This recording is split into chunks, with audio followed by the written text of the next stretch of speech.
যারা আল্লাহর আইনের বিরুদ্ধে, কোরআনের আইনের বিরুদ্ধে যারা আইন তৈরি করতে চায়, আমরা যখন একত্ববাদের কথা বলি, আমরা যখন তাওহীদের কথা বলি, আমরা যখন ঈমানের কথা বলি, তখন তাদের ক্ষমতার মসনদে গিয়ে আঘাত লাগে। আর তারা তখন ক্ষমতার মসনদকে রক্ষা করবার জন্য আমাদের ঈমানকে ধ্বংস করতে চায়, আমাদের ঈমানের আওয়াজকে টুটি চেপে হত্যা করতে চায়। আমরা চিৎকার করে বলি, ঈমান জীবন থাকে কি থাকবে সেটা আমাদের চিন্তা করবার সময় নাই। ঈমানের কথা বলেছি, বলবো, বলতেই থাকবো ইনশাআল্লাহ। যদি আমি মরলে জান্নাতে যাওয়ার কনফার্মেশন থাকে আর তুমি মরলে জাহান্নামে যাওয়ার কনফার্মেশন থাকে, নতি তো তোমাকেই স্বীকার করতে হবে। আমি কেন নত হব? আমি কেন আমার কথা থেকে সরে দাঁড়াবো? তোমাকেই বাতিলপন্থী, তোমাকেই তোমার বক্তব্য পরিবর্তন করতে হবে। হকের কথা আগেও বদলায় নাই, আজও বদলাবে না, কিয়ামত পর্যন্ত অপরিবর্তিত থাকবে। যারা ইসলামকে সমাজ থেকে, রাষ্ট্র থেকে মাইনাস করতে চায়, আমাদের বক্তব্য তাদের পথে অন্তরায় হয়ে দাঁড়ায়। আর তখন তারা তাদের পথের বাধা দূর করবার জন্য আমাদের কণ্ঠকে স্তব্ধ করে দেওয়ার চেষ্টা করে। আমরাও জেনে বুঝে সিদ্ধান্ত গ্রহণ করে এই কথা বলি। মাঠে নেমেছি এজন্যই যে কথা বলতে থাকবো, কোরআনের কথাগুলো আমরা বলবো। হয় জীবন থাকবে, না হয় আল্লাহর কোরআনের জন্য জীবন উৎসর্গিত হবে। মুহতারাম হাজিরিন, কথাগুলো আজ এই জন্য বলছি কারণ আজ আমরা এই অভিশাপের, এই অভিশপ্ত তাগুতি আইনের পাথরের নিচে চাপা পড়ে আছি। এই অভিশপ্ত তাগুতি আইনের নিচে, অভিশপ্ত তাগুতি বিচার ব্যবস্থার নিচে, অভিশপ্ত তাগুতি শাসন ব্যবস্থার নিচে, অভিশপ্ত তাগুতি রাষ্ট্র ব্যবস্থার নিচে, অভিশপ্ত তাগুতি সংবিধানের নিচে আজ আমরা এমন ভাবে নিচে চাপা পড়ে আছি, আমরা সঠিকভাবে ঈমান নিয়ে এই সমাজে বসবাস করতে পারি না। শুধু আপনাদের কথা বলছি না, আমি আমার কথা বলছি। আলেম বলেন, ইমাম বলেন, মুসল্লি বলেন, সমাজের কোন মানুষ কোন তাগুতি সংবিধানের অধীনে, কোন মানুষ কোন তাগুতি আইন এবং বিচার ব্যবস্থার অধীনে পরিপূর্ণ ঈমান নিয়ে থাকতে পারে না। মুহতারাম হাজিরিন, কথা লম্বা বলবো না, বিষয়টার জটিলতার বিষয়টা আপনাদেরকে বোঝানোর চেষ্টা করতেছি। খুব সংক্ষেপে আপনারা বিষয়টা একটু বুঝেন, 10 থেকে 15 মিনিট সময় আর বেশি আমার হাতে নেই। আমি আপনাদেরকে এই কথাটা বুঝাই, দেখেন কত জটিল অবস্থায় আমি আর আপনি আসি।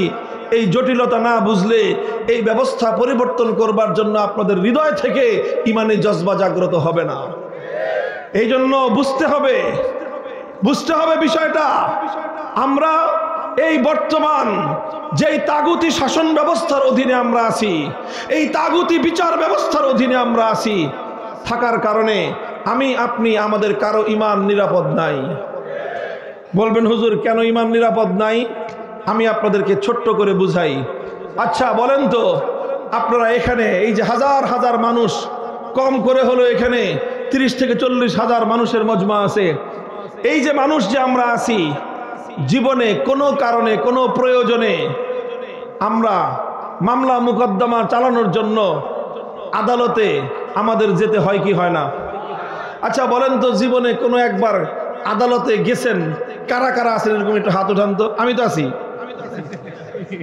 মামলা আমার নামে 150, 50টার উপরে মামলা। এই যে দেখেন কত মানুষ জীবনের বিভিন্ন সময়ে আদালতে গেছে, হাত নামান। কম করে হলো 20 থেকে 25% মানুষ হবে আদালতে গেছেন। কথা বলেন ঠিক না বেঠিক? বিভিন্ন কারণে যেতে হয়। আপনার বাড়ির সম্পদ চুরি হয়েছে, আপনি এই চুরির সম্পদ উদ্ধার করতে হলে দেশের প্রচলিত নিয়ম অনুযায়ী আপনার উপায় কি? মামলা করতে হবে। কথা বলেন ঠিক না বেঠিক? আপনার বাড়িতে ডাকাতি হয়েছে, বাঁচতে হলে দেশের প্রচলিত সিস্টেম অনুযায়ী কি করতে হবে? মামলা করতে হবে। আপনার ভাই খুন হয়েছে, আপনার আপনজনকে কেউ হত্যা করেছে, এখন আপনার ভাইয়ের এই হত্যাকাণ্ডের বিচার চাইতে হলে আপনার উপায় কি বলেন তো? কি করতে হবে? আদালতে মামলা করতে হবে। হবে কি হবে না? আচ্ছা, আপনি মনে করেন মামলা করলেন, চুরির মামলা, ডাকাতির মামলা, হত্যা মামলা, যেটাই করলেন, এবং আপনি শক্তিশালীভাবে মামলা পরিচালনা করবার কারণে আদালতের সামনে অপরাধ প্রমাণিত হলো। অপরাধ যখন প্রমাণিত হবে তখন দোষী সাব্যস্ত যে হবে তার বিচার করবে কি করবে না? আদালত করবে। কি বলেন, আদালত বিচার করবে? তো আদালত যে বিচারটা করবে, আপনি যে চুরির বিরুদ্ধে মামলা করলেন, চোরের বিরুদ্ধে মামলা করলেন, আদালত চোরের বিরুদ্ধে একটা চোরকে শাস্তি দিবে। কথা বলেন ঠিক না বেঠিক? চোরের শাস্তির জন্য আল্লাহর কোরআনে কোনো বিধান আছে না নাই? আছে। আচ্ছা, তাহলে আল্লাহর কোরআনে যেই বিধানটা আছে, যে আইনটা আছে, আপনাদের আদালত সেই আইন অনুযায়ী চোরের শাস্তি দিবে। হ্যাঁ, দিবে না? আচ্ছা, তাহলে ডাকাত ধরা পড়লে তাহলে ডাকাতের বিচারটা আদালত কোরআনের আইন অনুযায়ী করবে? সেটাও করবে না। ও না, তাহলে হত্যাকাণ্ডের বিচারটা অন্তত খুনির বিচারটা আল্লাহর আইন অনুযায়ী করবে? তাও করবে না। কথা মানতেছেন তো? ঠিক মতো আছেন তো কথায়? চোরের বিচার আল্লাহর আইন অনুযায়ী হলো না, ডাকাতের বিচার কোরআনের আইন অনুযায়ী হলো না, খুনের বিচার কোরআনের আইন অনুযায়ী হলো না, তাহলে হইল কোন আইন অনুযায়ী? আল্লাহর আইনের বাইরে মানুষের বানানো আইন, এটা হলো ব্রিটিশের বানানো আইনের দ্বারা বিচার করবে। কথা বলেন ঠিক না বেঠিক? তাহলে আল্লাহর কোরআন বলতেছে, এবার আপনারা বুঝে শুনে বুঝেন, ভালো করে কথা বুঝেন। আল্লাহর কোরআন বলতেছে যে আল্লাযীনা ইয়াজউমুনা আন্নাহুম আমানু বিমা উনজিলা ইলাইকা ওয়া মা উনজিলা মিন ক্বাবলিক ইউরিদুনা আন ইয়াতাহাকামু ইলাত তাগুতি ওয়া ক্বাদ উমিরু আন ইয়াকফুরু বিহি। আল্লাহর কোরআন বলতেছে, যারা আল্লাহর আইন থাকা সত্ত্বেও আল্লাহর আইন বাদ দিয়ে কোন মানুষের বানানো আইনের কাছে বিচার চাইতে যায়, তারা আর কিছু হলেও ঈমানদার হতে পারে না। তাহলে এবার আপনাকে আমি প্রশ্ন করি, আপনি এই যে আল্লাহর আইন বাদ দিয়ে ব্রিটিশের বানানো আইনের কাছে যে চোরের বিচার চাইলেন, ডাকাতের বিচার চাইলেন, আপনি যে খুনের বিচার চাইলেন, আল্লাহর আইন বাদ দিয়ে মানুষের বানানো আইনের কাছে যে বিচার চাইলেন, এবার কোরআনের ফয়সালা অনুযায়ী আপনার ঈমান আছে না গেছে? এখন বলেন, পরিস্থিতিটা কি সহজ না খুব জটিল? পরিস্থিতি সহজ না জটিল? এখন বলবেন, হুজুর আসলেই কি ঈমান চলে গেছে? প্রশ্নের জবাব হলো যে না, এখনো পুরোপুরি যায় নাই। ঈমান পুরোপুরি যায় নাই। ঈমান একটুর জন্য ঝুলে আছে। কি আছে? ঈমান একটুর জন্য ঝুলে আছে, ঝুলন্ত আছে। ঈমানটা কি করে নাই? যায় নাই। কেন যায় নাই? একটা কারণে যায় নাই। সেই কারণটা হলো যে আপনি খুশিতে, আপনি হাসতে খেলতে, মনের আগ্রহ নিয়ে আল্লাহর আইনকে উপেক্ষা করার জন্য মানুষের বানানো আইনের কাছে আপনি যান নাই। তাহলে কেন গেছেন? বাধ্য হয়ে গেছেন। কথা বলেন ঠিক না বেঠিক? আমরা এই যে তাগুতি বিচার ব্যবস্থার কাছে যে গেলাম, তাগুতি আইনের কাছে যে বিচার চাইলাম, এটা ইচ্ছায় চাইলাম না বাধ্য হয়ে চাইলাম? বাধ্য হয়ে চেয়েছে। যারা যারা বাধ্য হয়ে গায়রুল্লাহর আইনের কাছে বিচার চায়, যারা বাধ্য হয়ে তাগুতি বিচার চায়, তাদের ঈমানটা কোন রকম আছে। আর যারা বাধ্য না হয়ে মনের সন্তুষ্ট চিত্তে গায়রুল্লাহর বানানো আইনের কাছে বিচার চাইতে যায়, কোরআনের স্পষ্ট ফয়সালা অনুযায়ী তারা বেঈমান। এখন আপনি যে এই যে বাধ্য হয়ে গেলেন, এই বাধ্য হয়ে আপনার দাদায় গেছিল, বাধ্য হয়ে আপনার বাবায় গেছিল, বাধ্য হয়ে আপনি গেছেন, বাধ্য হয়ে আপনার ছেলে যাবে, তারপরে বাধ্য হয়ে আপনার নাতি যাবে। প্রশ্ন হলো, আপনার দাদার যুগ থেকে আপনার নাতির যুগ পর্যন্ত কতকাল আর আপনারা বাধ্য থাকবেন? এটা হলো আমার প্রশ্ন। কতকাল আপনারা বাধ্য থাকবেন? বাধ্য থাকতে চান না স্বাধীন হতে চান? মুহতারাম হাজিরিন, কথাটা হলো এই জায়গায়, বাধ্য হলে তো অনেক কিছুই মানুষের জন্য বৈধ হয়। একজন মানুষ যখন জীবন বাঁচানোর জন্য বাধ্য হয়ে যায়, তখন তার জন্য হারাম খাদ্য খাওয়া জায়েজ। কথা বলেন ঠিক না বেঠিক? যখন মানুষ জীবন বাঁচানোর জন্য কোনো খাদ্য না পায়, মরা গরুর গোশত খাওয়া জায়েজ। জীবন বাঁচানোর জন্য কোনো খাদ্য না পায়, তখন তার জন্য কুত্তার গোশত খাওয়া। জীবন বাঁচানোর জন্য কোনো উপায় নাই, তখন শুয়োরের গোশত খাওয়া বাধ্য হয়ে শুয়োরের গোশত খাওয়া জায়েজ আছে, বাধ্য হলে কুত্তার গোশত খাওয়া জায়েজ আছে, বাধ্য হলে মরা গরুর গোশত খাওয়া জায়েজ আছে। কিন্তু কামটা খুব ভালো কাম। বলেন, বাধ্য হয়ে আপনি মরা গরুর গোশত খাবেন, কয়দিন খাবেন বলেন তো? বাধ্য হয়ে কেউ কুত্তার গোশত খাবে, কতদিন খাবে? বাধ্য হয়ে সে শুয়োরের গোশত খাবে, কয়দিন খাবে? তার জন্য জরুরি হলো সে এখন তো জীবন রক্ষা করার জন্য একটুখানি খাবার খেয়ে জীবনটা রক্ষা করবে, দ্রুত সে হালাল খাদ্য তালাশ করবে। কথা বলেন ঠিক না বেঠিক? যখনই সে হালাল খাদ্য অন্বেষণ করবে, হালাল খাদ্যের সন্ধান করবে, হালাল খাদ্যের সন্ধান না করে, হালাল খাদ্যের তালাশ না করে শুধু বসে বসে মরার গোশত খাওয়া, মরা গরুর গোশত খাওয়া, বসে বসে কুত্তার গোশত খাওয়া, বসে বসে আরামসে শুয়োরের গোশত খাওয়া, এটা কোনোদিন কোনো ইমানদারের কাজ হতে পারে না।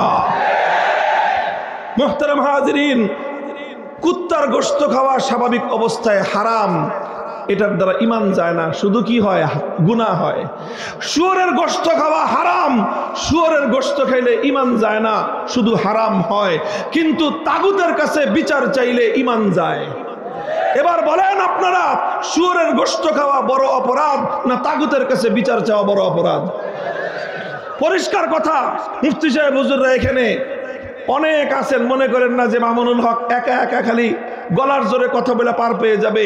আমাদের আলেমরা যত বড় হুজুর হোক, ভুল কথা বললে কাউকে ছাড় দেওয়া হয় না। আমি যদি ভুল কথা বলে যাই, আমি এই কথা সারা দেশে বলতেছি, আমার এই কথার মধ্যে যদি ভুল থাকতো তাহলে আমার যে বহুত বড় বড় হুজুররা আছে, আমার সমপর্যায়ের হুজুররা আছে, আমার ছাত্র পর্যায়ের বহুত বড় বড় আলেমরা আছে, কেউ এক চুল পরিমাণ ছাড় দিয়ে কথা বলতো না। কাজে মনে রাখতে পারেন, বিশ্বাস করতে পারেন যে এই কথার মধ্যে কোনো ভেজাল নাই। আবার আপনাদের কাছে প্রশ্ন করতেছি, শুয়োরের গোশত খাওয়া বড় অন্যায় না তাগুতের কাছে বিচার চাওয়া বড় অন্যায়? তাহলে শুয়োরের গোশত খেয়ে বাধ্য হলে শুয়োরের গোশত খাওয়া জায়েজ, কিন্তু কেউ তো বছরের পর বছর শুয়োরের গোশত খাবে না। কথা বলেন ঠিক না বেঠিক? সে নিজের জীবনকে রক্ষা করার জন্য শুকরের গোশত বাদ দিয়ে হালাল খাদ্য সন্ধান করবে, কুকুরের গোশত বাদ দিয়ে হালাল খাদ্য সন্ধান করবে, মরা গরুর গোশত বাদ দিয়ে হালাল খাদ্য সন্ধান করবে। ঠিক তদ্রূপ বাধ্য হয়ে তাগুতের কাছে বিচার চাইলেন, কিন্তু আল্লাহর আইন অনুযায়ী বিচার ব্যবস্থা প্রতিষ্ঠার জন্য সন্ধান চালানো, অনুসন্ধান করা, চেষ্টা করা আপনার এবং আমার জন্য ফরজ ছিল কি ছিল না?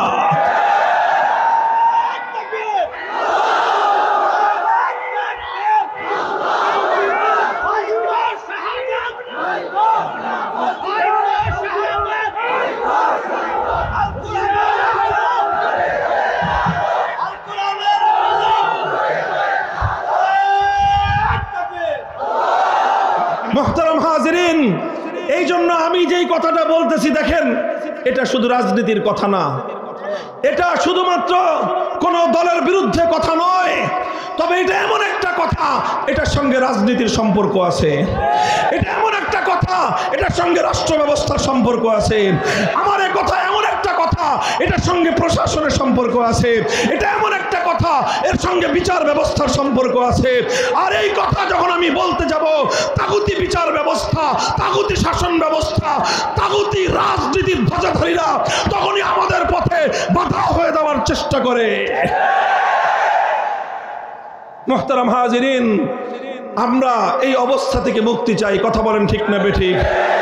আমি আর আপনি যদি মুক্তি চাই, আমরা যদি সঠিক অর্থে মুক্তি চাই এবং তাগুতি ব্যবস্থাকে উৎখাত করবার জন্য আমরা যদি সম্মিলিতভাবে চেষ্টা করি, এই ব্যবস্থা উৎখাত করা সম্ভব কি সম্ভব না? আমার দেশের দামাল ছেলেরা দেখিয়ে দিয়েছে, বড় বড় রাজনৈতিক দলগুলো পারে নাই, কারণ তাদের মধ্যে ক্ষমতার স্বার্থ ছিল। বড় বড় রাজনৈতিক নেতারা পারে নাই, কিন্তু 15 বছরের ফ্যাসিবাদী স্বৈরাচারী নব্য ফেরাউনের মতো জালিম শাহী অত্যাচারী শেখ হাসিনার এই ফ্যাসিবাদী স্বৈরাচারী শক্তিকে কিছু ছাত্রদের নেতৃত্বে গোটা বাংলার মাটি থেকে উৎখাত করা হয়েছে।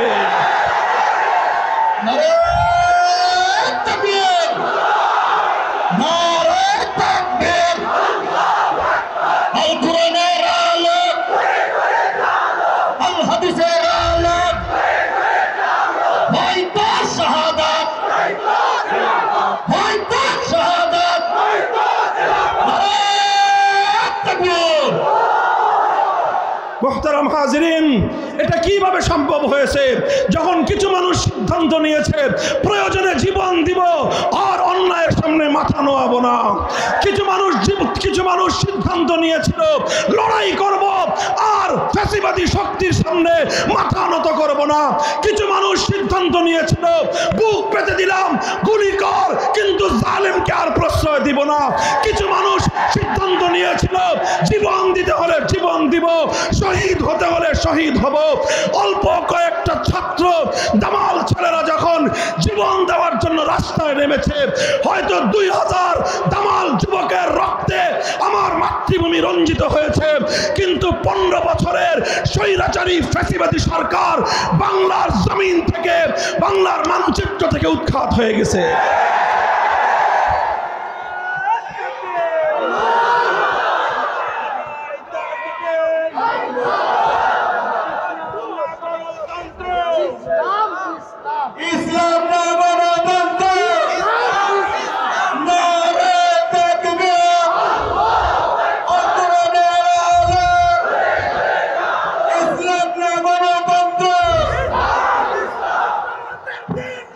মুহতারাম হাজিরিন, আমি আরেকটা কথা, আমার আখেরি পয়গাম আপনাদের সামনে।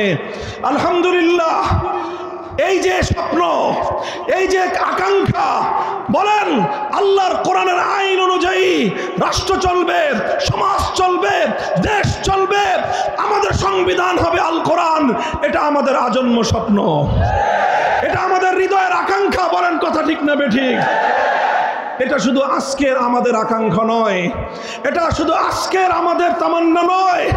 এই তামান্না আমাদের শত বছর ধরে, শত শত বছর ধরে আমাদের এই জমিনের মুসলমানরা একটা স্বপ্ন দেখেছে, একটা ভূখণ্ড হবে, একটা জমিন হবে, একটা মানচিত্র হবে। সেই মানচিত্রে আর কিছু পাই বা না পাই, আইন চলবে কার? ইতিহাস বলি আমি আপনাদের কাছে, সংক্ষিপ্ত ইতিহাস। বন্ধুগণ, মুসলমানদের সমাজে আল্লাহর আইন ছাড়া কোনো মানুষের বানানো আইন চলতে পারে, এটা মুসলমানরা কোনোদিন কল্পনাই করতে পারতো না। মুসলমানরা মনে করত মানুষ এত বড় গাদ্দার হয় কিভাবে? খোদার আসমানের নিচে থেকে, আল্লাহর জমিনের উপর থেকে, আল্লাহর দেওয়া রিজিক খেয়ে, আল্লাহর দেওয়া শ্বাস প্রশ্বাসের বাতাস নিয়ে, আল্লাহর দেওয়া অক্সিজেন নিয়ে, আল্লাহর দেওয়া পানি পান করে সেই মানুষ আল্লাহর বিরুদ্ধে আইন তৈরি করতে পারে। এত বড় গাদ্দার, এত বড় বিশ্বাসঘাতক কোনো মানুষ হতে পারে, মুসলমানদের এটা বিশ্বাস হতো না। এই জন্য মুসলমানদের শত শত বছর চলে গেছে, মুসলমানদের মধ্যে কোনোদিন মানুষের বানানো আইন চলে নাই। সর্বপ্রথম মুসলিম সমাজের মধ্যে 6 শতাব্দীতে এই সমস্ত তাতারিরা, চেঙ্গিস খানের দলেরা সর্বপ্রথম মুসলমানদের মধ্যে চেঙ্গিস খানের বানানো আইন তারা চালু করেছিল। তখন মুসলমানরা লক্ষ লক্ষ মুসলমান জীবন দিয়েছে, শাহাদাত বরণ করেছে, আলেম সমাজ অনেক ত্যাগের কোরবানি স্বীকার করেছে। শাইখুল ইসলাম ইবনে তাইমিয়া রাহমাতুল্লাহি আলাইহি 6 বার কারারুদ্ধ হয়েছেন, অনেক ত্যাগের কোরবানি স্বীকার করেছেন, কিন্তু এক মুহূর্তের জন্যও মুসলিম সমাজের মধ্যে কোনো মানুষের বানানো আইনকে তারা বরদাস্ত করে নেন নাই। এভাবেই চলেছে শত শত বছর পর্যন্ত। প্রায় 1700 শতাব্দী পর্যন্ত, 18 শতকের মাঝামাঝি পর্যন্ত, ইসলামের শুরুর যুগ থেকে নিয়ে 1200 বছর পর্যন্ত মুসলিম জাহানের মধ্যে কোনো মানবরচিত আইনের কোনো স্থান ছিল না। এরপরে যখন 18 শতকের মাঝামাঝি পাশ্চাত্যের ইহুদি খ্রিস্টানরা আগ্রাসন চালালো, মুসলিম বিশ্বের বিভিন্ন দেশগুলোকে তারা দখল করতে লাগলো। ব্রিটিশরা আমাদের পাক ভারত এই উপমহাদেশ দখল করে নিল। ভারত, পাকিস্তান, বাংলাদেশ এই অঞ্চলগুলো যখন ব্রিটিশরা দখল করলো, ওদিক দিয়ে ফ্রান্স এবং ইটালি মুসলিম বিশ্বের বিশাল অঞ্চল তারা দখল করলো। এই আধিপত্যবাদী সাম্রাজ্যবাদী শক্তি আমাদের দেশটাকে দখল করে সবচেয়ে বড় যে অভিশাপ আমাদের উপর চাপিয়ে দিল, সেটা এটা নয় যে ওরা আমাদের মানচিত্র কেড়ে নিয়েছে, সেটা এটা নয় যে ওরা আমাদের পতাকা কেড়ে নিয়েছে, সেটা এটা নয় যে ওরা আমাদেরকে পরাধীন করে ফেলেছে, বরং সবচেয়ে বড় ক্ষতি, সবচেয়ে বড় অভিশাপ যেটা ওরা আমাদের উপর চাপিয়ে দিয়েছিল, সেটা হলো আমাদের জাতির উপর থেকে আল্লাহর বানানো আইন, আল্লাহর কোরআনের আইনগুলিকে বাতিল করে দিয়ে ব্রিটিশরা তাদের নিজেদের বানানো আইন আমাদের জাতির উপর চাপিয়ে দিল। মুহতারাম হাজিরিন, ব্রিটিশরা যখন তাদের বানানো আইন এই জাতির উপর চাপিয়ে দিল, ওলামায়ে উম্মত এক মুহূর্তের জন্য নীরব থাকেন নাই। শাহ আব্দুল আজিজ মুহাদ্দিস দেহলভী রহমতুল্লাহি আলাইহি 19 শতকের গোড়ার দিকে 1803 সালে তিনি ফতোয়া জারি করলেন, যেহেতু আমাদের দেশের মধ্যে এখন আল্লাহর আইন নাই, ব্রিটিশ তার বানানো আইন চালু করে দিয়েছে, সুতরাং এই দেশে মুসলমান যতই বসবাস করুক, এই দেশটা এখন আর ইসলামের দেশ নাই, এই দেশটা এখন শত্রু কবলিত দারুল হরবে পরিণত হয়ে গেছে। সুতরাং এই দেশটাকে আবার ইসলামী দেশে রূপান্তরিত করার জন্য ব্রিটিশদের বিরুদ্ধে জিহাদ করা ফরজ। তিনি ফরজে আইনের ফতোয়া দিয়ে দিলেন। তার এই ফতোয়ার আলোকে 1831 সালে বালাকোটের রণাঙ্গনে সৈয়দ আহমদ শহীদ রহমতুল্লাহি আলাইহি ব্রিটিশদের বিরুদ্ধে যুদ্ধ করলেন, লড়াই করলেন, শাহাদাত বরণ করলেন, রক্ত দিয়ে আল্লাহর জমিন রঞ্জিত করলেন, কিন্তু ব্রিটিশের বানানো আইনের সামনে মাথা নত করেন নাই। আবার 1857 সালে শামিলের রণাঙ্গনে জিহাদ হলো। হাজী আমদাদুল্লাহ মুহাজির মক্কি রহমতুল্লাহি আলাইহির নেতৃত্বে মুসলমানরা খেলাফত ঘোষণা দিয়ে ব্রিটিশের বানানো আইনকে তারা অস্বীকার করলেন। যুদ্ধ হলো শামিলের রণাঙ্গনে, শাহাদাত বরণ করলেন প্রধান সেনাপতি হাফেজ জামিন শহীদ রহমতুল্লাহি আলাইহি। হাজার হাজার আলেম ওলামা ফাঁসি কাষ্ঠে ঝুললেন, হাজার হাজার আলেম ওলামাদের পরিবার ইতিম হলো, বিধবা হলো, সন্তান হারা হলো, সব স্বীকার করলেন, ত্যাগ আর কোরবানি করলেন, জীবন দিলেন, রক্ত দিলেন, কিন্তু এক মুহূর্তের জন্য মানুষের বানানো আইনের সামনে তারা মাথা নত করেন নাই। এভাবে চলতে চলতে 1866 সালে দারুল উলুম দেওবন্দ প্রতিষ্ঠিত হলো। উদ্দেশ্য ছিল একটাই, এমন এক দল সৈনিক তৈরি করব যারা ব্রিটিশদেরকে বিতাড়িত করে এমন একটা সমাজ গড়বে যেই সমাজে আইন চলবে একমাত্র কার? 80 বছর সংগ্রাম করার পরে 1947 সালে ব্রিটিশরা এদেশ থেকে পালিয়ে যেতে বাধ্য হলো। এই দেশটা তখন স্বাধীন হবে। স্বাধীন হওয়ার সময় এই দেশে দুই জাতি বসবাস করত, একটা হলো হিন্দু জাতি, আরেকটা হলো মুসলিম জাতি। তখন প্রশ্ন আসলো দেশটা কিভাবে ভাগ হবে। অধিকাংশ মুসলমানরা একটা কথাই বলল, আমরা আর কিছু চাই না, বেশি কিছু চাই না, আমরা চাই এমন একটা ভূখণ্ড যেই ভূখণ্ডে মুসলমানরা আর কিছু পাক বা না পাক আইন চলবে কার? সিদ্ধান্ত হলো, ভাগাভাগি হয়ে গেল। একটা ভাগ পড়লো হিন্দুদের ভাগে, আরেকটা ভাগ হলো মুসলমানদের ভাগে। যে অঞ্চলগুলোতে মুসলিম মেজরিটি ছিল সেই অঞ্চলগুলিতে মুসলমানদের জন্য আলাদা স্টেট হলো, অঙ্গীকার করা হয়েছিল, ওয়াদা করা হয়েছিল। মুসলিম প্রধান এলাকাগুলোতে যেই দেশ হবে সেই দেশের মধ্যে শাসন চলবে আল কোরআনের আইন দিয়ে, সেই দেশ আইন হবে আল্লাহর কোরআনের আইন, সেই দেশে সংবিধান হবে আল কোরআনের সংবিধান। মুহতারাম হাজিরিন, এটা করার জন্য অনেক রক্ত দিতে হয়েছে, এটুকু করার জন্য অনেক জীবন দিতে হয়েছে। হাজার হাজার মানুষ তাদের বাড়িঘর ছেড়ে দিয়ে কোটিপতি এক রাতে পথের ভিখারিতে পরিণত হয়েছে, বাপ দাদার সম্পত্তি ছেড়েছে, বাড়িঘর ছেড়েছে, সব কিছু ছেড়ে শুধুমাত্র এক কাপড়ে নিজের সন্তানটাকে কোলে করে নিয়ে স্বামী, স্ত্রী, ভাই বোন, বাবা মা কয়েকজন মানুষ মিলে সব কিছু পেছনে ফেলে দিয়ে শুধুমাত্র এমন একটা দেশে বসবাস করতে চেয়েছিল যেই দেশের আইনটা হবে কার? পথের মধ্যে এমন অসংখ্য ঘটনা ঘটেছে, মায়ের কোল থেকে তার সন্তানকে কেড়ে নেওয়া হয়েছে, মা আত্মচিৎকার করে সন্তানের জন্য আহাজারি করেছে, কিন্তু মা তার পথ চলা থামিয়ে দেয় নাই। সন্তানের মায়া ত্যাগ করে আল্লাহর কোরআনের আইনের দ্বারা শাসিত হওয়ার জন্য সে মুসলমানদের ভূখণ্ডে হিজরত করেছে। হাজার হাজার নয়, লক্ষ লক্ষ মানুষ এই পাক ভারত উপমহাদেশে শুধুমাত্র আল্লাহর কোরআনের আইন দ্বারা শাসিত হবে এমন একটা দেশের জন্য তারা বহু ত্যাগ আর কোরবানি স্বীকার করেছিল।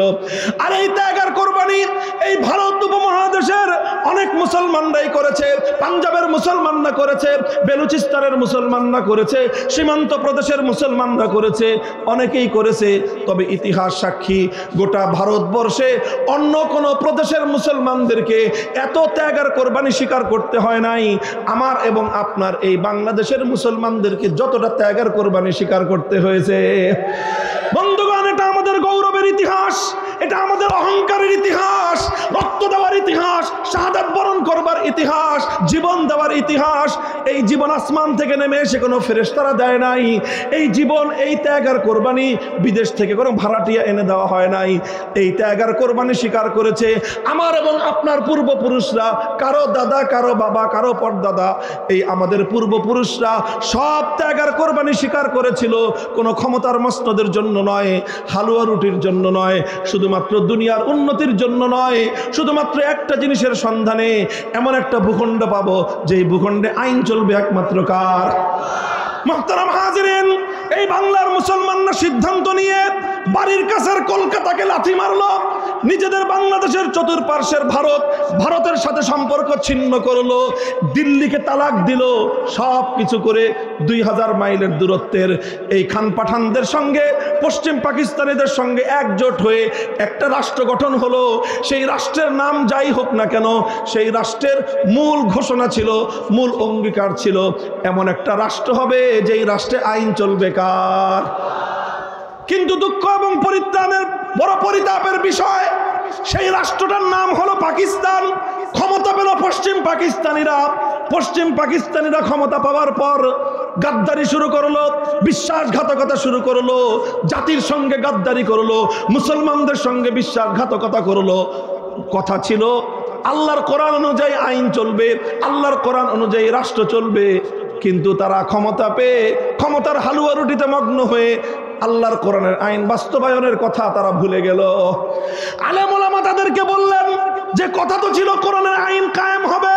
পশ্চিম পাকিস্তানি স্বৈর শাসকরা বলল, হুজুর রাষ্ট্রটা এখনো শিশু রাষ্ট্র। কি কয়? রাষ্ট্রটা এখনো শিশু রাষ্ট্র তো, আর ইসলামের আইন কানুন একটু শক্ত, ছোট বাচ্চা তো শক্ত খাবার খাইতে পারবে না, এই জন্য এটা এখন তরল দুধ খাওয়াইতে হবে। পশ্চিমা ইহুদি খ্রিস্টানদের দালালির দুধ খাওয়ায় হুজুর রাষ্ট্রটা একটু বড় হোক, একটু বড় হলে তখন শক্ত খাবার খাওয়ার উপযুক্ত হবে, তখন আমরা ইসলামী হুকুমত কায়েম করব। ঠিক আছে, হুজুররা বললেন আপনারা এই পশ্চিমা ইহুদি খ্রিস্টানদের দুধ খাওয়ায় আপনার রাষ্ট্র বড় করেন দেখি। 5 বছর পরে হুজুররা যায় জিজ্ঞাসা করলো, রাষ্ট্র শিশু বড় হয়েছে? কয় না হুজুর, এখনো বড় হয়নি, আরো দিন লাগবে। 10 বছর পরে জিজ্ঞাসা করলো, রাষ্ট্র শিশু বড় হয়েছে? কয় না, শিশু এখনো বড় হয় নাই, আরো সময় লাগবে। 15 বছর পরে জিজ্ঞাসা করলো, শিশু বড় হয়েছে? না, এখনো বড় হয় নাই, আরো সময় লাগবে। 20 বছর পরে জিজ্ঞাসা করলো, এই বুইরা খাটাস শিশুটা বড় হবে কবে? তোর পাকিস্তান নামক বুইরা খাটাসটা বড় হবে কবে? কথা ছিল আল্লাহর কোরআনের আইন চলবে, কথা ছিল ইসলামী শরীয়তের নিজাম চলবে। 20 বছর পর্যন্ত তোমরা জাতির সঙ্গে প্রতারণা করছো, আর কত ধোঁকাবাজি করবা? জবাব চাই। আমার আব্বাজান শাইখুল হাদিস রহমতুল্লাহ আলাই বড় কষ্ট নিয়ে, হৃদয়ে রক্তক্ষরণ নিয়ে একটা কৌতুক করে কথা বলতেন, যেই পোলা 24 বছরেও বালক হয় না, সাবালক হয় না, ওটা 90 বছরেও হবে না। কথা বলেন ঠিক না বেঠিক? 24 বছরের পোলারে যদি কেউ কয় শিশু, আপনি কি করবেন বলেন তো? আরে করবেনটা কি আপনি বলেন না? 24 বছরের পোলা শিশু হয়? আরে 24 বছরের ছেলে তো আবু সাইদ হয়, 24 বছরের ছেলে তো যুবক হয়। যুদ্ধের ময়দানে গিয়ে জালেমের সামনে বুক পেতে দিয়ে বুলেটকে বরণ করে জাতিকে মুক্তি করার জন্য, জাতিকে স্বাধীন করার জন্য জীবন দেয়, রক্ত দেয়।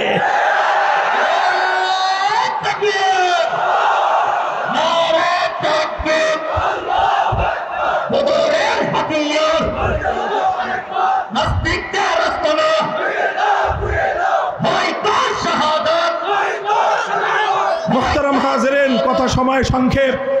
এরপরে যেটা হলো, 24 বছরে ওই শিশু, ওই বুইরা খাটাস শিশু আর বড় হলো না। তখন আমরা সিদ্ধান্ত নিলাম যে যেই খাটাস বুইরা শিশু 24 বছরেও সাবালক হয় না, ওটা 90 বছরেও বা সাবালক হবে না। এইরকম অকর্মণ্য সন্তানের প্রয়োজন আমাদের নয়। পাকিস্তান ভেঙে টুকরো করে দাও, বাংলাদেশ স্বাধীন হবে। আওয়াজ উঠল। সেই সময়ে বাংলাদেশের এই অঞ্চলের একজন নেতা, বিশাল জনপ্রিয় নেতা, তিনি ঘোষণা করলেন, তিনি তার জীবনের সবচেয়ে পুণ্যময়, সবচেয়ে বড় নেক কাজটা করলেন 1970 সালে। বললেন, আপনারা আমার দলকে আমার মার্কায় ভোট দেন। বললাম ভোট দিলে কি করবেন আপনি, জাতি জিজ্ঞাসা করলো। তিনি জবাব দিলেন, আমাকে যদি আপনারা ভোট দেন, আমার দল যদি ক্ষমতায় যায়, আমরা কথা দিলাম কোরআন সুন্নাহর বিরুদ্ধে কোনো আইন আমরা করব না। জানেন সেই নেতার নাম কি? নাম শেখ মুজিবুর রহমান। সেই নেতার নাম, সেই দলের নাম আওয়ামী লীগ, সেই মার্কার নাম নৌকা। তারা ওয়াদা করেছিল, অঙ্গীকার করেছিল 1970 সালের আওয়ামী লীগের নির্বাচনী ইশতেহারের মধ্যে কথার ওয়াদা ছিল, পাশ করলে কোরআন সুন্নাহর বিরুদ্ধে কোনো আইন করবে না। জাতি আশ্বস্ত হলো, নৌকা মার্কায় সিল মারলো। এই পরিমাণ মারাই মারলো, বাক্স ভৈরা উপসে পড়লো। নিরঙ্কুশ সংখ্যাগরিষ্ঠতা পাইল পাকিস্তানে। সংখ্যাগরিষ্ঠতা পাওয়ার পর পশ্চিম পাকিস্তানিরা ক্ষমতা না দিয়ে 71-এর 25শে মার্চ ভয়াল কালো রাতে বাংলাদেশের মানুষের উপর তার হত্যাযজ্ঞ পরিচালনা করলো। এর বিরুদ্ধে 26শে মার্চ কালুরঘাট বেতার কেন্দ্র থেকে বাংলাদেশের স্বাধীনতার ঘোষণার আওয়াজ উচ্চারিত হলো। এরপরে চলল 9 মাসের মুক্তির সংগ্রাম। 71-এর 16ই ডিসেম্বর বাংলাদেশ মুক্তি এবং স্বাধীনতা লাভ করলো। 9 মাস শেখ মুজিবুর রহমান সাহেব পশ্চিম পাকিস্তানে বন্দী থাকলেন, আপ্যায়িত হলেন। এরপরে তিনি মুক্তি পেলেন। মুক্তি পেয়ে সোজা চলে গেলেন লন্ডনে। লন্ডন থেকে বাংলাদেশে না এসে তার বিমান ল্যান্ড করলো নয়াদিল্লিতে। এগুলো সব বানানো কথা মামুনুল হকের। বাংলাদেশের স্বাধীনতার যিনি নেতৃত্ব দিলেন বলে দাবি করেন, স্বাধীনতা যাদের নির্বাচনের ফলাফলকে কেন্দ্র করে স্বাধীনতা আসলো, সেই নেতা নির্বাচিত, সেই মুক্তি পাওয়ার পর, স্বাধীনতা অর্জিত হওয়ার পর প্রথমে দেশে না এসে নয়াদিল্লিতে তিনি হাজিরা দিলেন। শ্রীমতী ইন্দিরা গান্ধী, তৎকালীন ভারতের প্রধানমন্ত্রী, তিনি সেই নেতার বাম পকেটের মধ্যে একটা কাগজ ঢুকিয়ে দিলেন, বললেন লেখা দিছি এমনি চলবি। সেই লেখার মধ্যে, আরে ভাই এটা দুঃখের কথা, কলিজা দিয়ে রক্ত দিয়ে কথা, এগুলা বড় হৃদয় বিদারক কথা আমাদের। এগুলো কিভাবে আমার এবং আপনার বিজয়কে বারবার ছিনতাই করা হয়েছে, কিভাবে আমাদের পূর্বপুরুষদের রক্তের সঙ্গে গাদ্দারি করা হয়েছে, ইতিহাস জানবার অধিকার, বলবার অধিকার আমাদেরও আছে। তিনি একটা কাগজের মধ্যে প্রেসক্রিপশন লিখে দিলেন। সেই প্রেসক্রিপশন হলো ভারত রাষ্ট্রের যে সংবিধানের মূলনীতিগুলো, সেই ভারতের সংবিধানের মূলনীতির আলোকে বাংলাদেশের সংবিধান করতে হবে। এইভাবে ভারতের মূলনীতির আলোকে জাতীয়তাবাদ, ধর্মনিরপেক্ষতাবাদ, গণতন্ত্র, সমাজতন্ত্র, 4 মূলনীতি দিয়ে তিনি পাঠিয়ে দিলেন। আর শেখ মুজিবুর রহমান সাহেব এসে 72 সালে সেই ভারত মাতার চরণতলে বাংলাদেশকে চিরস্থায়ী বলি দেওয়ার ব্যবস্থা করে তিনি ভারতের দালালির একটা সংবিধান তৈরি করলেন। বলতে কোনো দ্বিধা নাই, ইতস্তত নাই। এটা শুধু আজকে বলছি না, এই কথা আমি আজ 15 বছর 20 বছর ধরেই বলে যাচ্ছি। এরপরে যেই কথাটা হলো, যেই কাজ তিনি 70-এর নির্বাচনের সময় জাতির সঙ্গে অঙ্গীকার করেছিলেন, কোরআন সুন্নাহ বিরোধী কোনো আইন করবেন না, যার ভালো যেটা, ভালোটাকে ভালো বলতে হবে। কথা বলেন ঠিক না বেঠিক? তিনি 70 সালে, আমি বলেছি, জীবনের সবচেয়ে বড় পাপ পুণ্যের কাজ করেছিলেন, সবচেয়ে বড় নেকির কাজ তিনি করেছিলেন। ঘোষণা দিয়েছিলেন কোরআন সুন্নাহর বিরুদ্ধে কোনো আইন করবেন না। কিন্তু দুর্ভাগ্যজনকভাবে যেটা হলো, 72 সালে যেই সংবিধান রচিত হলো, সেই সংবিধানের মাধ্যমে কিছুদিন পরে আইন করে কোরআন সুন্নাহ বিরোধী আইন করবেন না তো দূরের কথা, বাংলাদেশে যেন কোরআন সুন্নাহর আইন বাস্তবায়িত হইতে না পারে, সেই জন্য তিনি আইন করে ইসলামী রাজনীতি নিষিদ্ধ করলেন। তিনি ইসলামী আইন বাস্তবায়ন হওয়ার সমস্ত রাস্তা বন্ধ করে দিলেন। তিনি ধর্মনিরপেক্ষতা নামক কুফরি মতবাদ সংবিধানে অন্তর্ভুক্ত করে দিয়ে বাংলাদেশকে তাগুতি শাসনের অধীনে চিরস্থায়ী বন্দোবস্ত করে গোটা জাতির সঙ্গে গাদ্দারি আর বিশ্বাসঘাতকতা করলেন। এটা রাজনৈতিক বিশ্লেষণ, ইসলামের দৃষ্টিতে বিশ্লেষণ। 1970-এর ঘোষণাটা যদি হয়ে থাকে শেখ মুজিবুর রহমান সাহেবের সবচেয়ে বড় পুণ্যের কাজ, তাহলে 72-এর সংবিধান তৈরি করা ছিল তার জীবনের সবচেয়ে বড় পাপের কাজ। এরপরে তিনি এই পাপের প্রায়শ্চিত্ত করলেন 75-এর 15ই আগস্ট। এরপর থেকে যা হওয়ার হলো, বাংলাদেশে অনেক পরিবর্তন আসলো, অনেকে ইসলামের নাম নিয়ে ক্ষমতায় আসলো, অনেকে ইসলামের নাম নিয়ে এদিক সেদিক অনেক কিছুই করলো, সামান্য সামান্য কিছু করা হলো। কখনো আল্লাহর উপর অবিচল আস্থা এবং বিশ্বাস অন্তর্ভুক্ত হলো, কখনো বিসমিল্লাহির রহমানির রহিম দিয়ে সংবিধান শুরু হলো, কখনো রাষ্ট্রধর্ম ইসলাম হলো। কিন্তু একটা জিনিস আর হলো না, সেটা হলো আল্লাহর আইন অনুযায়ী দেশ চলবে, এই কাজ আর হলো না। যতটুকু হয়েছিল এক কদম আগাইছে, এই 2008 সালে ক্ষমতায় এসে ফ্যাসিবাদী শেখ হাসিনা 2 কদম আবার পিছিয়ে গেছে। সংবিধান থেকে আল্লাহর উপর অবিচল আস্থা এবং বিশ্বাস মুছে ফেলে আবার সেই ভারত মাতার চরণ তলে বলি দেওয়ার দাসখত, এই শেকল পরা জিঞ্জির, এই গোলামির জিঞ্জিরের কথা, ধর্মনিরপেক্ষতা আবার পুনর্বহাল করে বাংলাদেশকে ভারতের করদ রাজ্যে পরিণত করেছে। আমার কথা শেষ। এখন আমি আপনাদের কাছে 2টা আহ্বান জানাবো। 1 নম্বর আহ্বান, এতদিন তো আমরাই শুধু চিৎকার করতাম ভারতের বিরুদ্ধে, আমরা আলেমারাই বলতাম ভারতের আধিপত্য আমরা মানি না, ভারতের আধিপত্য মানি না বলেই 1905 সালে আমরা বন্ধ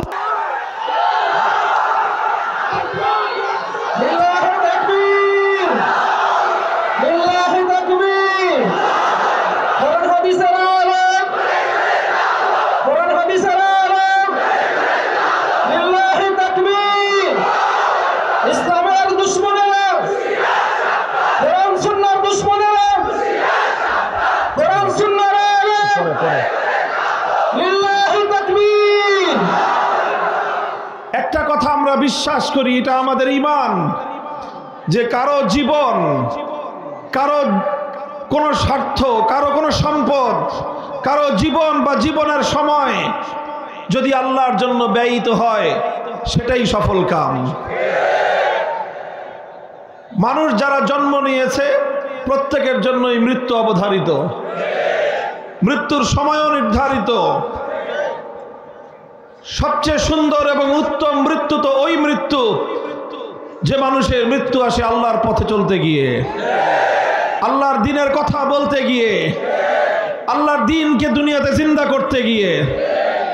কাজেই ঈমানের জায়গাটা যদি মজবুত থাকে তাহলে ইনশাআল্লাহ হকের পথ থেকে বিচ্যুত করবার কোনো শক্তি পৃথিবীতে নাই।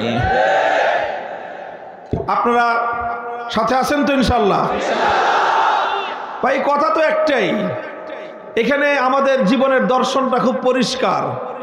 হযরত ওমর ফারুক রাদিয়াল্লাহু তাআলা আনহু একটা কথা বলেছিলেন আল্লাহর নবীর সামনে, আবেগ মাখা কণ্ঠে তিনি বলেছিলেন, ইয়া রাসূলুল্লাহ আলাইসা কাতলাহুম ফিন্নার ওয়া কাতলানা ফিল জান্নাহ, আলাইসা কাতলানা ফিল জান্নাতি ওয়া কাতলাহুম ফিন্নার। ইয়া রাসূলুল্লাহ, একটা প্রশ্নের জবাব দেন যে আমরা যারা আল্লাহর পথে, আল্লাহর কোরআনের জন্য আমরা কথা বলি, জীবন দেই, আমাদের কেউ যদি মারা যায় জান্নাতে যাবে, দ্বীনের জন্য যদি কারো জীবন যায় সে জান্নাতে যাবে, কথা ঠিক কিনা? নবীজি বললেন যে হ্যাঁ কথা ঠিক। বললেন ওয়া কাতলাহুম ফিন্নার, ইসলামের প্রতিপক্ষ হয়ে, আল্লাহর দ্বীনের প্রতিপক্ষ হয়ে কেউ লড়াইয়ের ময়দানে এসে যদি মরে সে যাবে জাহান্নামে, এটা ঠিক কিনা? আল্লাহর নবী বললেন এটাও ঠিক। এরপরের ফলাফল তো পরিষ্কার, ফালামা নুতিদ দানিয়াতা ফি দীনিনা।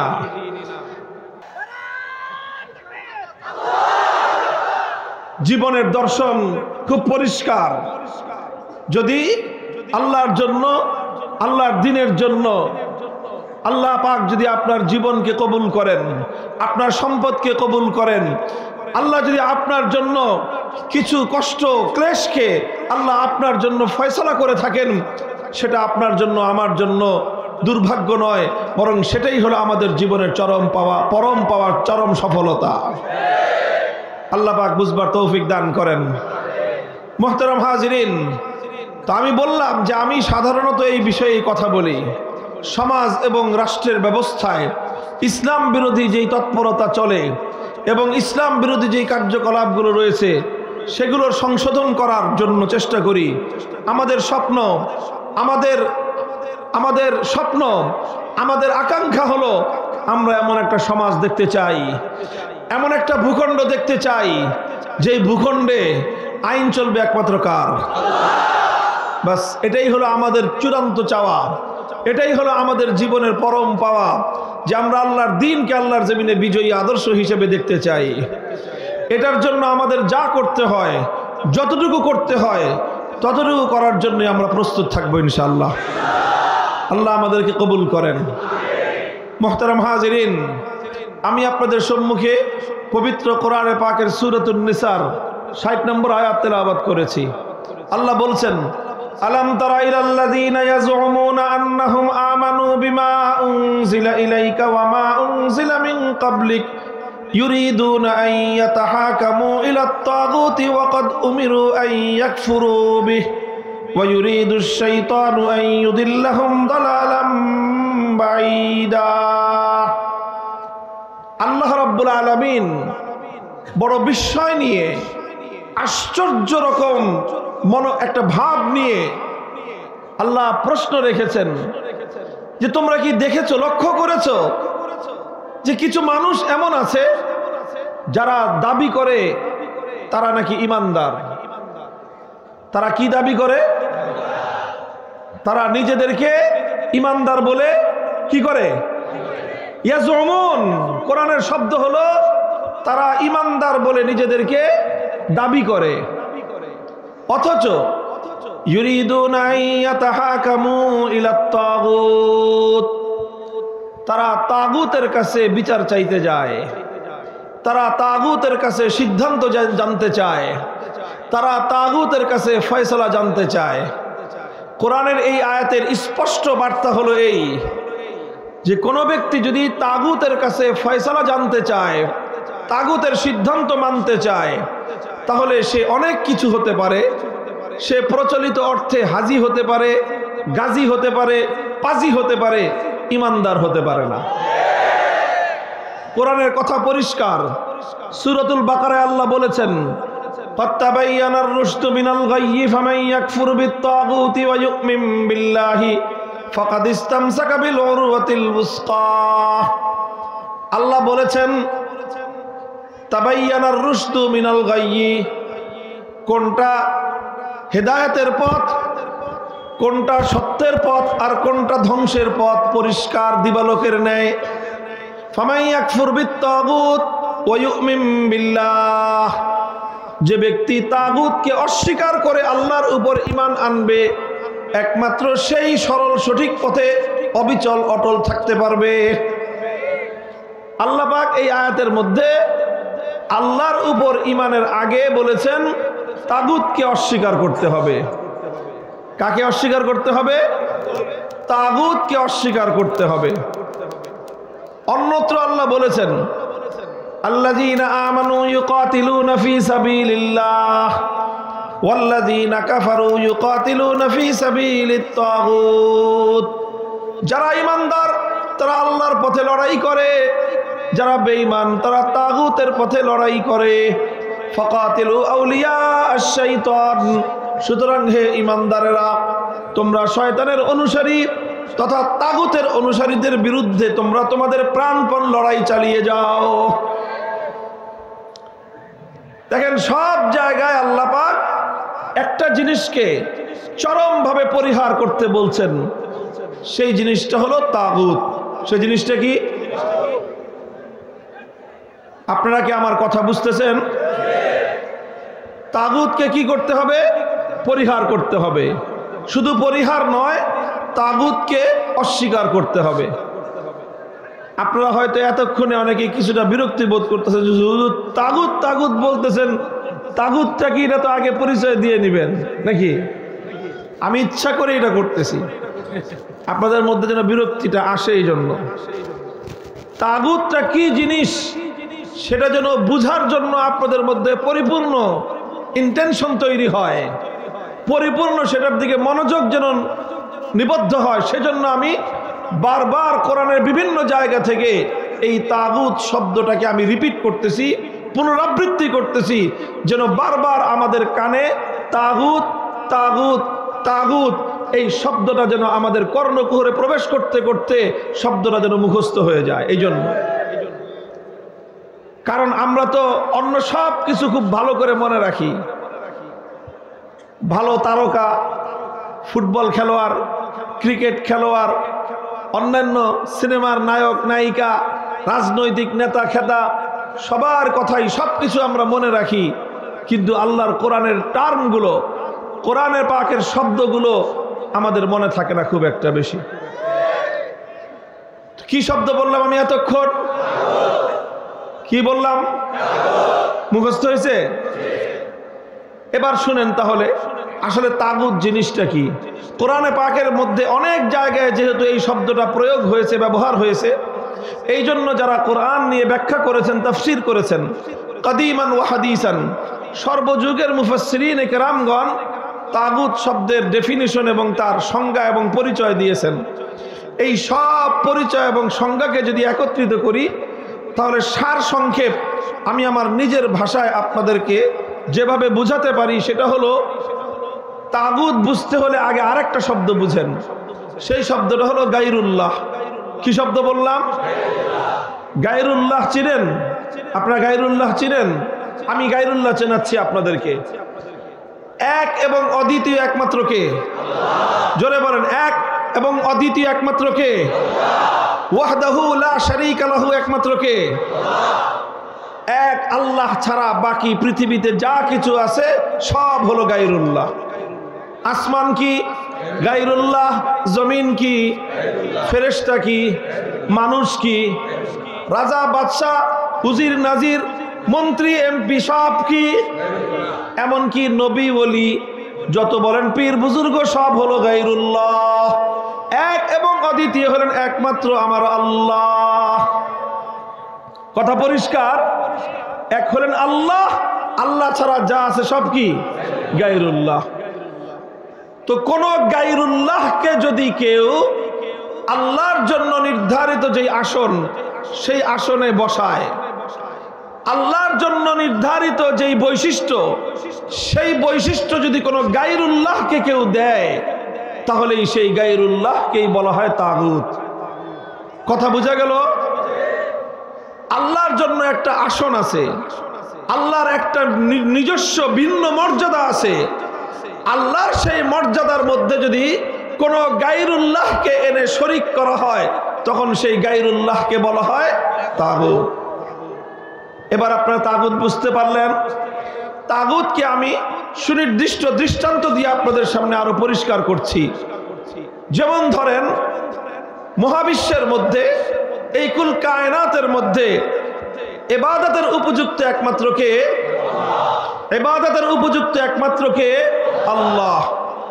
এখন কেউ যদি যেই ইবাদতের উপযুক্ত একমাত্র আল্লাহ, আল্লাহকে ছাড়া অন্য কাউকে যদি কেউ মাবুদ বানায়, অর্থাৎ অন্য কারো জন্য যদি কেউ ইবাদত করে, তাহলে যার ইবাদত করলো আল্লাহ ছাড়া সেই গায়রুল্লাহকে এসে ইবাদতের মধ্যে আল্লাহর স্থানে স্থান দিল। কথা বলেন ঠিক না বেঠিক?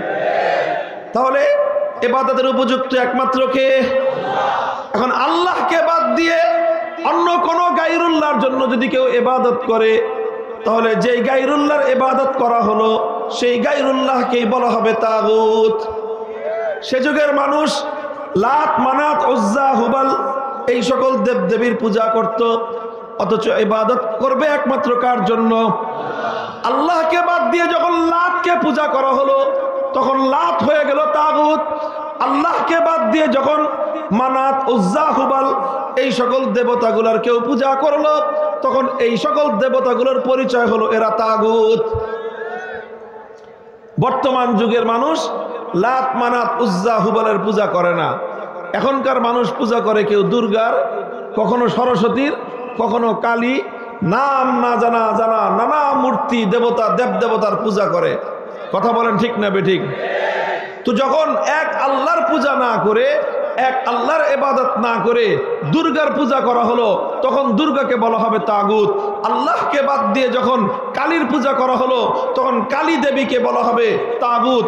আল্লাহকে বাদ দিয়ে যখন সরস্বতীর পূজা করা হবে তখন সরস্বতী দেবীকে বলা হবে তাগুত। অর্থাৎ আল্লাহর জায়গায় যাকেই বসানো হবে, আল্লাহর জায়গায় যেই বসবে তাকেই বলা হবে তাগুত। তাহলে ইবাদতের একমাত্র উপযুক্ত কে? এটাকেই বলা হয় তাওহীদ। এটাকে কি বলা হয়? তাওহীদ। এটাই একত্ববাদ, এটাই হলো ঈমানের সবচেয়ে গুরুত্বপূর্ণ পয়েন্ট। এটাকে বলা হয় তাওহীদ ফিল ইবাদাহ। ইবাদতের মধ্যে আল্লাহর একত্ববাদ, অর্থাৎ ইবাদতের ক্ষেত্রে আল্লাহর সঙ্গে অন্য কাউকে শরীক করা। যদি ইবাদতের মধ্যে আল্লাহর সঙ্গে অন্য কাউকে শরীক করা হয় তাহলে তাকে বলা হবে কি বলা হবে?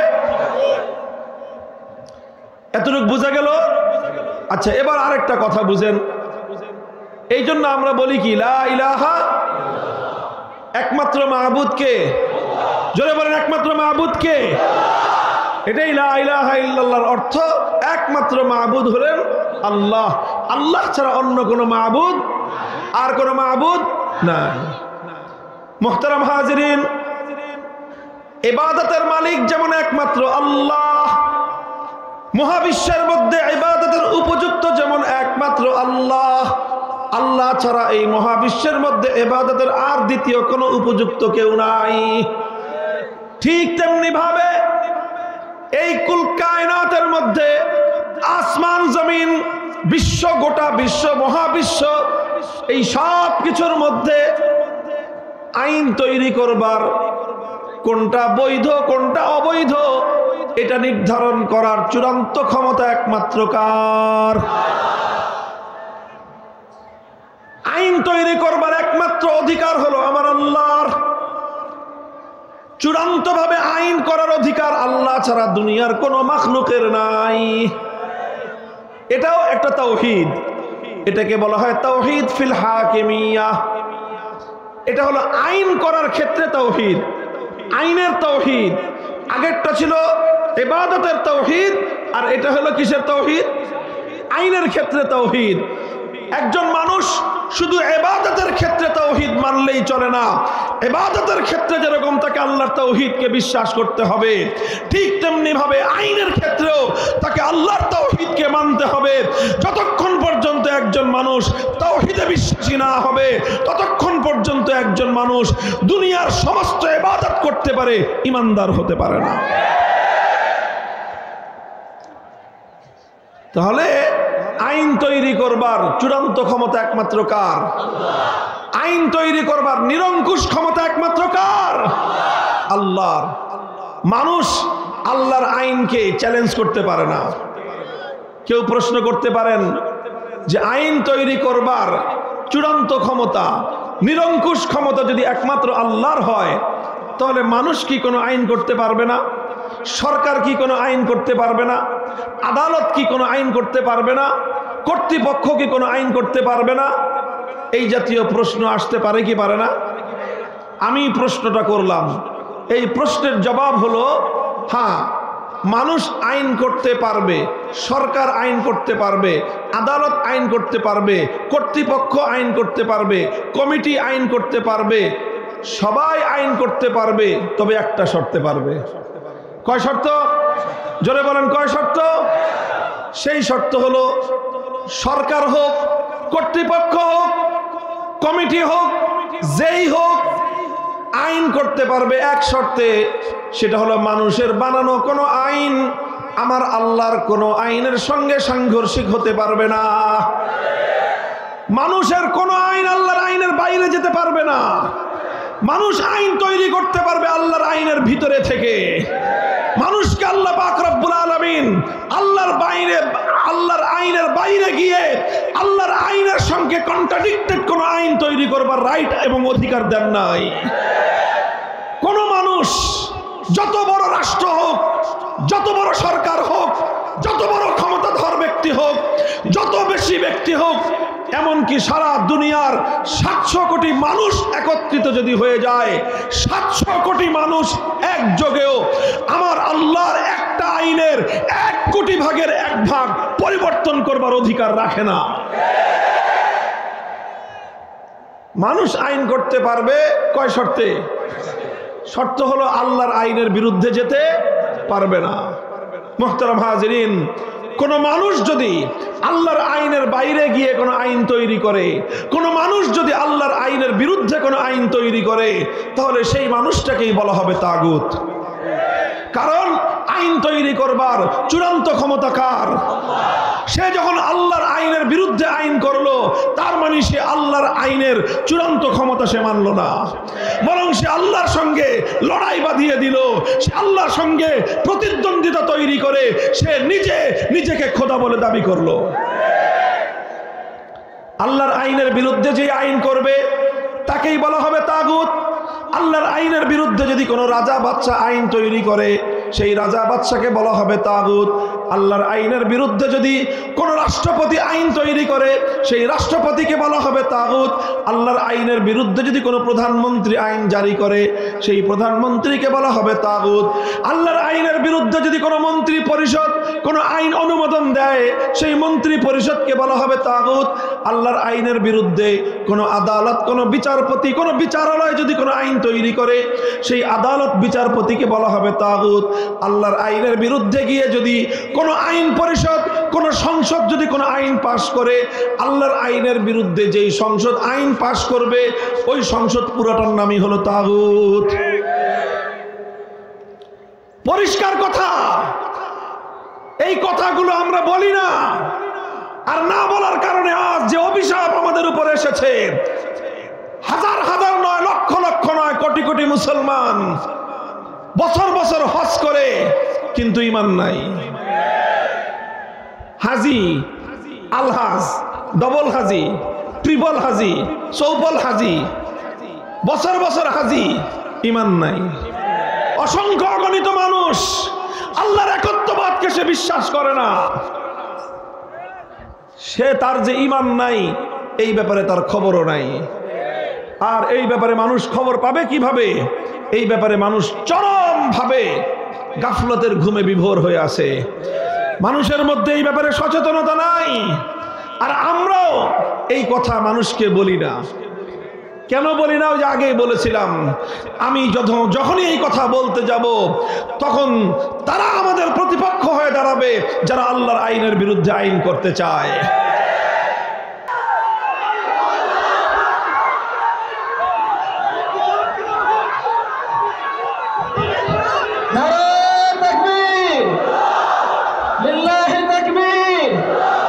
ইসলামের শত্রুরা, কোরআন সুন্নাহর শত্রুরা, লিল্লাহি তাকবীর। মুহতারাম হাজিরিন, আজ আমরা এই তাগুতের আইনের চাতাকলে আমরা পিষ্ট হচ্ছি। তাগুতের আইনের জাতাকলে পিষ্ট হলে বলবেন, হুজুর সমস্যা কোথায়? দেখেন, আমি আপনাদেরকে একটা প্রশ্ন করি, আপনারা জবাব দিবেন বুঝে শুনে। একজন মানুষ 24 ঘন্টার মধ্যে 23 ঘন্টা 55 মিনিট আল্লাহর ইবাদত করে, খালি ইবাদত, সারা দিন রাত ইবাদত করতেছে, নামাজ পড়তেছে, সব কিছু করার পরে 5 মিনিটের জন্য দুর্গার পূজা করে। আপনারা বলেন, এই লোকটা ইমানদার না বেঈমান? কেন? সে তো 23 ঘন্টা 55 মিনিট খালি ইবাদত করলো আল্লাহ, এরপরও সে ইমানদার না বেঈমান? আচ্ছা 5 মিনিট না, আরো কম ধরি, 23 ঘন্টা 59 মিনিট আল্লাহর ইবাদত করে, শুধু 1 মিনিটের জন্য প্রতিদিন দুর্গার পূজা করে, ইমানদার না বেঈমান? কেন বেঈমান? সে তো 23 ঘন্টা 59 মিনিটই এক আল্লাহর ইবাদত করলো, এরপরেও সে কেন বেঈমান? কারণ ইবাদতের মধ্যে 1 মিনিট কেন 1 সেকেন্ডের জন্য আল্লাহ পাক কোনো শরীককে বরদাস্ত করেন না। কথা বলেন ঠিক না বেঠিক? এই কথাটা যেরকম আমরা বুঝি, এই কথাটা যেরকম আমাদের জনতা বুঝে, এই কথাটা যেরকম সাধারণ মানুষ বুঝে, কেন বুঝে? কারণ এই কথা আমরা বুঝাইছি, এই কথা আলেম সমাজ মানুষকে বুঝিয়েছে।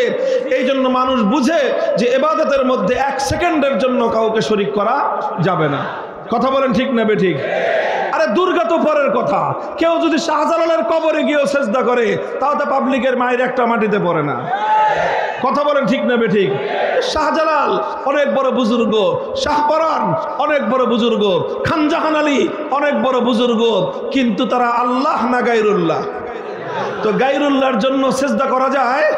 বলেন, সেজদা করা যায়? গায়রুল্লাহর পূজা করা যায়? গায়রুল্লাহর ইবাদত করা যায়? এটা সবাই বুঝে। এই জন্য মানুষ আর কিছু করুক আর না করুক, আল্লাহর ইবাদত করতে মানুষের দুর্বলতা থাকতে পারে, নামাজ ঘাটতি থাকতে পারে, কিন্তু কেউ দুর্গার পূজা করবে না। কারণ একজন ইমানদার বুঝে আমি যদি দুর্গার পূজা 1 মিনিটের জন্য করি আমার ঈমান থাকবে না। দোস্ত, বিষয়টা বোঝার জিনিস।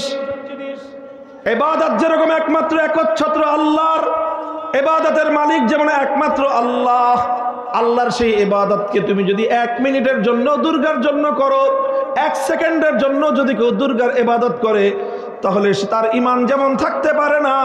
বন্ধুগণ, আইন যেমন আল্লাহ পাক রব্বুল আলামিনের একচ্ছত্র মালিকানাধীন জিনিস, ইবাদত যেরকম একমাত্র আল্লাহর জন্য নির্ধারিত, ঠিক তেমনি ভাবে আইন করার চূড়ান্ত ক্ষমতাও একমাত্র আমার আল্লাহর জন্য নির্ধারিত।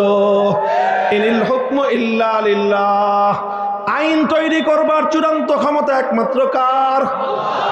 সুতরাং আইন তৈরি করবার যে চূড়ান্ত ক্ষমতা একমাত্র আল্লাহর, সেই ক্ষমতার মধ্যে অসংখ্য মানুষ আল্লাহর সেই আইনের ক্ষমতা নিয়ে টানাটানি করে, আল্লাহর সেই আইনের ক্ষমতা নিয়ে টানাটানি করে। অসংখ্য মানুষ অগণিত আইন তারা তৈরি করে আমার আল্লাহর আইনকে বাতিল বলে, অকার্যকর বলে তারা ঘোষণা করে রাখলো, অথচ এখনো পর্যন্ত মানুষ তাদেরকে ইমানদার বলে মনে করে। এর চেয়ে বড় মূর্খতা, এর চেয়ে বড় অজ্ঞতা উম্মতের মধ্যে দ্বিতীয়টি হতে পারে না। বন্ধুগণ শুনেন, দুর্গার পূজা করা হলে দুর্গাকে বলা হয় তাগুত, তাই না? আচ্ছা, দুর্গার যারা পূজা করলো তাদেরকে কি বলা হবে? তাহলে তাদেরকে বলা হবে মুশরিক। কি বলা হবে? তাদেরকে কি বলা হয়? মুশরিকে, মানে মুশরিক ব্যক্তি ঈমান আছে না নাই? সে বেঈমান। কথা বলেন ঠিক না বেঠিক? তো যেরকম ভাবে কোন গায়রুল্লাহর, কোন তাগুতের পূজা করলে যেরকম মানুষের ঈমান থাকে না, সে মুশরিকে পরিণত হয়, ঠিক একইভাবে কেউ যদি আল্লাহর আইন বাদ দিয়ে কোন তাগুতের আইন মানে, কেউ যদি আল্লাহর আইন বাদ দিয়ে কোন তাগুতের আইনকে বিশ্বাস করে, তাহলে সেও একই সমান মুশরিক, তারও ঈমান নাই।